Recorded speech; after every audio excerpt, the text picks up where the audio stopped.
said bad?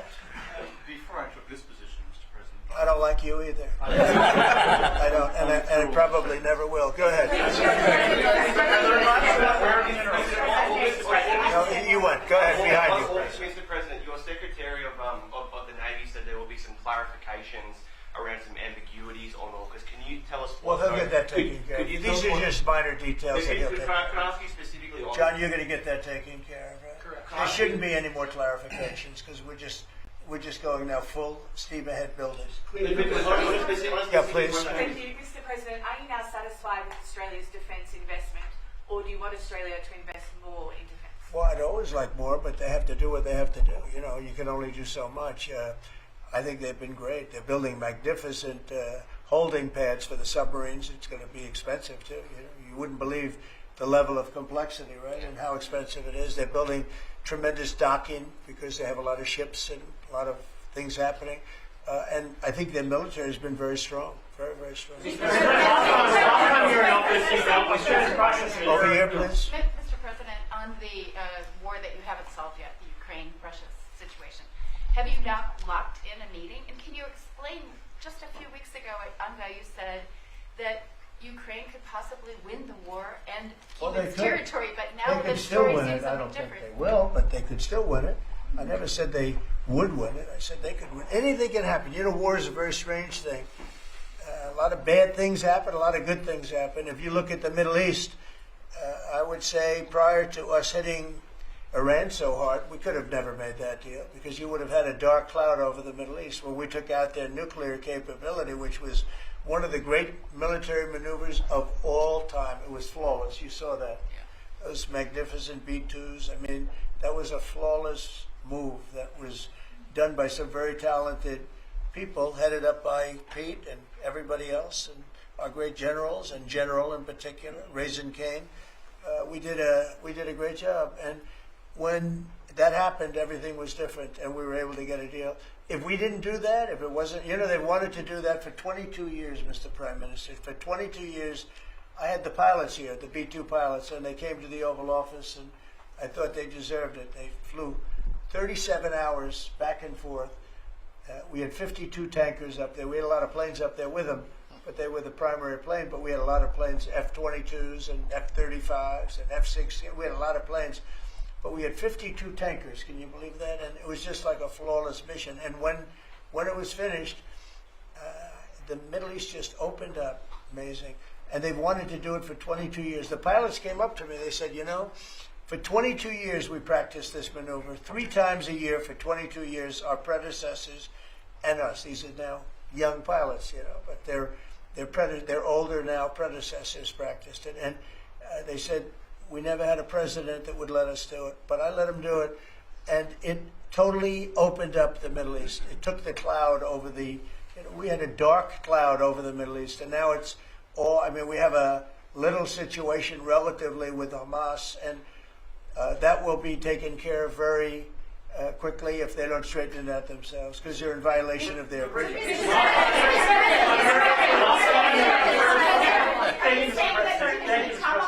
On rare earth minerals, Australia is one of the only places in the world that processes rare earth minerals. Yeah, could there be an agreement? China has 90% of the processing. Could there be an agreement over processing rare earth minerals with Australia? Sure, that's what we're doing. It's part of the agreement. Can you say with certainty? Go ahead, please. Thank you, sir. Just, sorry, Yeah. on a follow-up on Taiwan, there are reports that you will come up, or China is pressuring you to not support independence for Taiwan in exchange for a trade deal. Well, I'm not going to talk about that. What I'll talk about, you and I will have that discussion in a couple of weeks when I'm in South Korea with President Xi. We're going to be talking about a lot of things. I assume that's going to be one of the things, but I'm not going to talk about that now. Yeah, please. Mr. President, you just alluded to the violence in the Middle East. What steps is the administration taking to maintain the ceasefire? Well, a lot of steps, and right now it's in the hands of others. You know, we have 59 countries that agreed to the deal. We have a peace in the Middle East for the first time ever. We made a deal with Hamas that, you know, they're going to be very good, they're going to behave, they're going to be nice, and if they're not, we're going to go and we're going to eradicate them if we have to. They'll be eradicated, and they know that. So they went in, and I don't believe it was the leadership, but they had some rebellion in there among themselves, and they killed some people, a lot of people. But this is a violent group. You probably noticed over the last 100 years, this is a very violent group of people. And they got very rambunctious, and they did things that they shouldn't be doing. And if they keep doing it, then we're going to go in and straighten it out, and it'll happen very quickly and pretty violently, unfortunately. On the process. Yeah, just following up on that question, when you say we are going to eradicate Hamas, Yeah. who is we? Does that include American boots on the ground? No, it won't be on the ground at all. We don't need to, because we have many countries, as you know, signed on to this deal. The way I view it, 59 countries, and unanimous. There's never been, nobody ever believed us. Countries that 4 months ago didn't like each other, and now they're all aligned together. I mean, we've had countries calling me when they saw some of the killing with Hamas, saying, we'd love to go in and take care of the situation ourselves. In addition, you have Israel would go in 2 minutes if I asked them to go in. I could tell them, go in and take care of it. But right now, we haven't said that. We're going to give it a little chance, and hopefully there will be a little less violence. But right now, they're violent people. Hamas has been very violent. But they don't have the backing of Iran anymore. They don't have the backing of really anybody anymore. They have to be good. And if they're not good, they'll be eradicated. Everyone killed in the Caribbean was a narco-terrorist. Were any innocent civilians killed in the Caribbean, Mr. President? Not you. Mr. President, Go ahead, please. Could the Prime Minister weigh in more on the processing? On the process. Or- And can Australia expand the process of rare earths? Absolutely we can, and we have the capacity to do so, and part of this deal is very specific, $8.5 billion pipeline. There'll be $1 billion contributed from Australia and the United States over the next 6 months with projects that are immediately available. There's 3 groups of projects, ones that are joint activities between Australia and the United States, such as Alcoa. Secondly is projects that will be US investment, that the US will undertake in Australia, including processing, and then ones that Australia will undertake, some as well. One of them is Australia, the US and Japan as well. So what we're trying to do here is to take the opportunities which are there. Australia has had a view for some time, a bit similar to putting America first. Right. Our plan's called A Future Made in Australia, which is about not just digging things up and exporting them, but how do we make sure that we have across the supply chains with our friends being able to benefit, seize those opportunities. So we certainly see part of what this is about isn't just digging things up, it's also about processing, including the joint ventures between Australia and the United States. Can the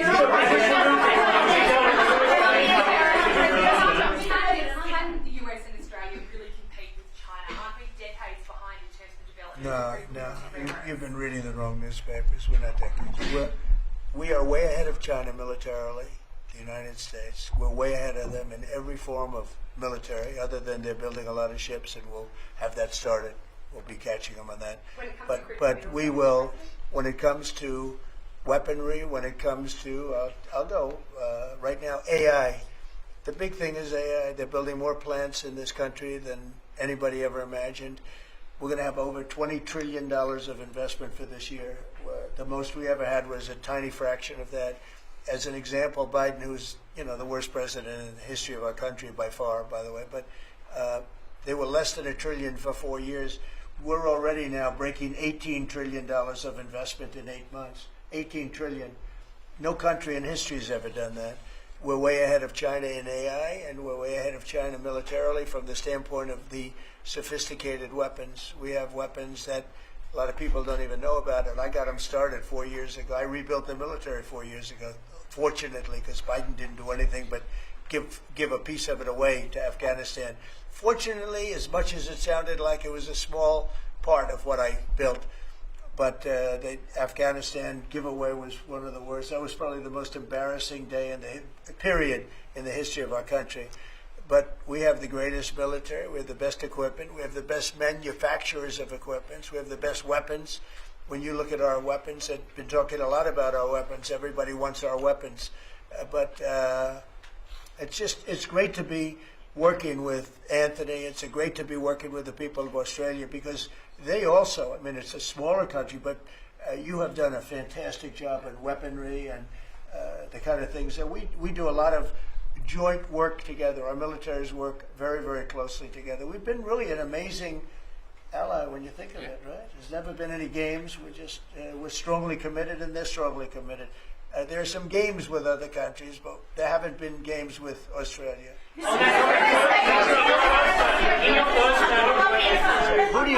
Where do you come from? I'm from Australia. Who are you The with? Sydney Morning Herald. Nasty guy. Go ahead. Oh, sorry, I just kind of asked. All right, go ahead. On your first term, you worked with two Australian Prime Ministers, Scott Morrison and Malcolm Turnbull. You might remember they were from same side of politics as you. Mr. Albanese's different side. Can you tell us a bit more about what it's like to work with Mr. Albanese compared to those two? Well, I got along. I mean, that wouldn't be fair because the man on my right has a big advantage. You know that, right? But I think he's doing a really good job, and we've had a very good relationship. I don't want to compare one with the other, but I'll tell you, this one is. They really have a great prime minister. Okay,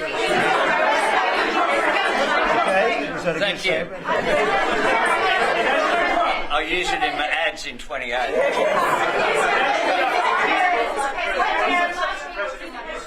President Putin on Thursday, did you discuss his ongoing attacks on civilian areas in Ukraine? Yeah. Did you say cut it out? Did you say show an article of good faith to me? I did. But as you know, most of the people dying are soldiers. The soldiers that are dying in Russia and Ukraine, it's unbelievable. 5,000 to 7,000 a week. Can you believe it? And I look at that and I say it's pretty amazing. But in addition to that, there are attacks on Kiev and some of the other places. And it's human lives. But the big number of human lives is soldiers that are being killed in the battlefield. Anywhere from 5,000 to 7,000, sometimes more than that every single week. It's not even believable. It's a bloodbath. It's the worst since the Second World War, the worst number of people. And it doesn't affect us in any way. We don't pay anything because now they pay us for the weapons that they get. The NATO is paying us for the weapons, as you know. It doesn't affect. I guess you could say that's a positive thing. They pay us, but I'm not interested in that. I did straighten it out. Biden gave them $350 billion. Can you believe it? And all they did is get deeper in. It's a shame. Gave them $350 billion. A lot of lives were lost. That's a war that would have never happened if I were president. But we do speak about that. I speak about all of the lives, but I do speak about the civilian lives. Yeah. The First Lady has done such an amazing job on Ukrainian children who were abducted by Russia. Would you support Senator Lindsey Graham's bill to declare Russia a terrorist state? And you have within your power the most powerful man on earth. Why don't you just enable Ukraine to finish this war tomorrow? Well, if you knew anything about what you were talking about, you'd be able. You do. I don't think you do, really. I don't think you do because it's a little more complicated than that. But it sounds easy. We're in the process of trying to make a deal. If we make a deal, that's great. If we don't make a deal, it'll be a lot of people are going to be paying a big price. Quiet. Go ahead. A question to both of you, if you don't mind. I love his haircut. I'm going to try that. No, I love it. Go ahead. So, as we all know, China controls 90% of the global supply of critical minerals. They have launched attacks on Australian companies, primarily Lynas Rare Earths. What will happen to China if they don't play fair with this? So, it's a very interesting question. We have a tremendous power, and that's the power of tariff. And I think that China will come to the table and make a very fair deal, because if they don't, they're going to be paying us 157% in tariffs. Right now, they're paying 55 to 57%. When I was first president and first term, we had the greatest economy we've ever had. And as you know, people don't write too much about it, but China paid us hundreds of billions of dollars worth of money for tariffs. Biden left it, but he didn't enforce it. He gave exceptions to almost everything. And so he left the tariffs, but he didn't really collect the numbers that he should have collected, and because he didn't know what the hell he was doing. So now the tariffs are much higher in China than they were before, and they're high on other countries depending on whether or not we like that country or we get along, and that's for national security purposes. So I made deals with Japan, I made deals with the European Union, or the whole of Europe practically, but the European Union, made deals with a lot of different people. We have a very fair deal for, I will say, Australia's paying a low number. They do have, I'll change it, we have a little bit of an advantage in that one. I told you, the advantage we have is airplanes. We sell a lot of airplanes to them, and they need them. It's a very vibrant place, and people go in and out, and I look forward to going there myself. And I think it's unlikely I'll be taking a ship. That's a long journey. That's a long. But China has treated us with great respect. Now, in the past, they didn't treat other presidents with great respect. They would take hundreds of billions and even trillions of dollars out of the country, and they would spend it and build their military. Now they're treating us with great respect. Now, we'll see what happens. I said, if we don't make a deal, I'm putting on an additional 100% on November 1st. I think we'll make a deal. They threatened us with rare earths, and I threatened them with tariffs, but I could also threaten them with many other things, like airplanes. You know about airplanes, because they can't get parts for their airplanes. We build their airplanes. We do a great job. They're largely Boeings, and we could stop the parts. We did stop the parts, actually, when they did the initial threat. That's a big... They closed down over 400 of their airplanes, but we don't want to do that. But we have a much simpler thing. If we don't make a deal, we'll charge them a very substantial tariff, and they'll be paying us hundreds of billions of dollars a year, which they're basically paying right now. We had presidents that allowed China and other countries get away with murder. We're not going to allow that, but we're going to have a fair deal. I want to be good to China. I love my relationship with President Xi. We have a great relationship. I believe after we leave South Korea, we'll be there together. We thought that would be a good place to meet, and we're going to be meeting. I'll be in Malaysia, I'll be in Japan, I'll be in a couple of others. We'll be sort of doing a little bit of a tour. I've been invited to go to China, and I'll be doing that sometime fairly early next year. We have it sort of set. But I think we're going to have a very good relationship with China. And again, they will threaten us with rare earths. I don't think they're threatening us too much right now. But they could do that, but I threaten them with something I think is much more powerful, and that's tariffs. Because at a certain point, they will not be able to do any business with us. At a certain point, if they pay enough tariffs, it's almost like saying, we don't want to do business with you, but it's probably nicer. Saying you're going to pay 158, 157% tariff is a nicer way of saying that we don't want to do business with you. And if they don't do business with us, I think China's in big trouble, I'll be honest with you. I think China is, I don't know that they even make it. I really do. I believe that they're in big trouble.